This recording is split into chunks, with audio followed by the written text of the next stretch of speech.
Graça e paz, Talmidim, escatologia, doutrina das últimas coisas. Estamos falando sobre a escatologia individual. A escatologia está dividida em escatologia individual e geral. Escatologia individual: a morte, a imortalidade da alma, o estado intermediário e a ressurreição. Hoje falaremos sobre a imortalidade da alma. Mateus 10 e 28 diz: E não temais os que matam o corpo e não podem matar a alma. Temei antes aquele que pode fazer perecer no inferno a alma e o corpo. Note, Jesus está falando que nós não devemos temer o homem, porque o homem só pode matar o corpo. O que é corpo? Estrutura física, material. O homem pode matar o corpo, mas não pode matar a alma. Deus pode matar o corpo e pode fazer perecer no inferno alma e corpo. O que é alma, então? Parte imaterial. O corpo é a casa, o invólucro da alma. Ele é material, ele é físico, ele se dissolve na morte, ele se destrói na morte, ele é aniquilado na morte. Mas a alma é uma entidade imaterial, é a parte imaterial, que sobrevive à alma. Por isso Jesus está dizendo: não temais os que matam o corpo e não podem matar a alma, porque o homem não pode matar a alma, mas Deus pode fazer perecer na jena, no lago de fogo, alma e corpo. Então vamos tratar algumas coisas aqui, algumas questões, antes de entrarmos e refutarmos a doutrina do aniquilacionismo da alma, essa ideia de que a alma vai virar cinza no inferno. Vamos falar primeiro sobre o estado de consciência da alma. Mas antes, queremos resolver uma questão aqui, a questão de Ezequiel capítulo 18, porque Jesus está dizendo que a alma não pode morrer nesse versículo. O homem não pode matar a alma, então a alma não pode morrer. Mas em Ezequiel 18, Deus disse: a alma que pecar, esta morrerá. Aí surge a questão: Jesus está contradizendo Ezequiel capítulo 18? Não, não existe contradições na Bíblia. Você que estudou antropologia deve estar lembrando, ou lembrado, que existem 5 sinônimos para a alma na Bíblia. Por exemplo, alma como ser vivente. Em Gênesis, toda a alma que havia fôlego de vida morreu, deixou de existir. A alma ali é ser vivente, animais racionais, seres humanos, todo ser que respira, ser vivente. Alma como função biológica, Levítico 17, o sangue fará expiação pela alma, porque a alma de toda a carne está no sangue. Ele está falando do sangue, como a alma como função biológica, está falando do sangue como elemento de vida.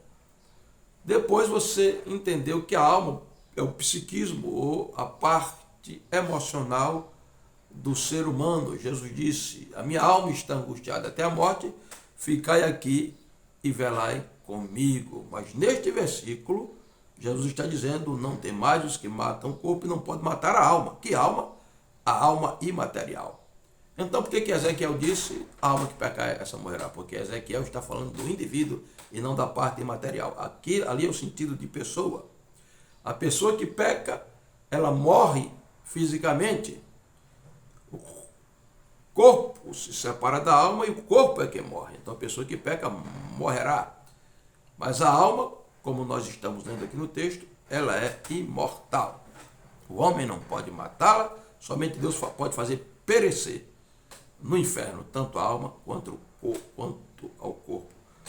Voltaremos para este versículo brevemente, mas vamos tratar agora do estado de consciência da alma. Vamos refutar a chamada doutrina da psicopaniquia, ou do sono da alma. Psicopaniquia. Psico-alma, psique, alma. Paniquia, pane, parar. Ou seja, o ensino de que após a morte o indivíduo ele entra no estado de inconsciência ou passa a um estado de não existência, ele deixa de existir. Assim defendem os adventistas e os testemunhos de Jeová. Então vamos ver alguns versículos para mostrar essa impossibilidade. Em 1 Pedro capítulo 3, verso 19, a Bíblia diz que Jesus, ao morrer, foi e pregou aos espíritos em prisão. E o texto diz que ele foi em espírito e pregou os espíritos em prisão. Se Jesus tinha uma alma, um espírito humano, e ele morreu e ele foi em espírito pregar os espíritos em prisão, como é que ele podia ter entrado em um estado de inconsciência ou de inexistência após morrer? Não tem como se explicar. Ele foi proclamar a sua vitória aos principados da maldade e a Bíblia diz que ele foi em espírito. Ou seja, o espírito de Jesus, ao se deslocar do seu corpo, estava vivo e consciente. O texto de Lucas, por exemplo, 16, é um dos textos mais fortes. A partir do verso 19, vai mostrar o estado de consciência da alma no Hades, assim como no paraíso, os santos estão conscientes também. O verso 19 diz: ora, havia um homem rico, vestia-se de púrpura, de linho finíssimo e vivia todos os dias regalado e esplendidamente. Havia também um certo mendigo. Você já conhece a história. O rico morre e vai para o Hades, e o mendigo morre e vai para o seio de Abraão. E a Bíblia diz que o rico no Hades estava sendo atormentado, reconhecia Lázaro e tinha consciência dos irmãos que estavam aqui na terra, lembrando dos irmãos. Ele estava em tormento. Alguém dirá, isso aqui é uma parábola. Primeiro, o texto diz havia, ou seja, trata-se de um acontecimento. Segundo, isso era uma crença judaica, de que o ímpio ia para um lugar de tormento e o justo para um lugar de descanso, chamado seio de Abraão. Terceiro, se é uma parábola, está ilustrando uma realidade daquilo que as pessoas criam ser verdade. E nós sabemos que não se trata de uma parábola, pelo fato dos versículos 19 e 20 usar a expressão havia como tendo sido um acontecimento. Outro texto que nós podemos ver é Filipenses 1:23, quando Paulo diz que prefere deixar o corpo para estar com o Senhor, o que é melhor. Melhor estar com o Senhor em que sentido? No estado de inexistência ou de inconsciência? Finalmente, Apocalipse capítulo 6, versos 9, diz que as almas dos martirizados na grande tribulação estão debaixo do altar e estão clamando a Deus e lembrando e clamando para que a injustiça, o martírio deles seja vindicado por Deus na terra. Eles estão clamando em estado de plena consciência. Termino com este versículo para que o vídeo não fique tão longo. Jesus disse ao ladrão da cruz: hoje mesmo estarás comigo no paraíso. Agora, o que o ladrão ia fazer no paraíso, se o ladrão ia deixar de existir ao morrer, já que a alma é imaterial e a alma é mortal?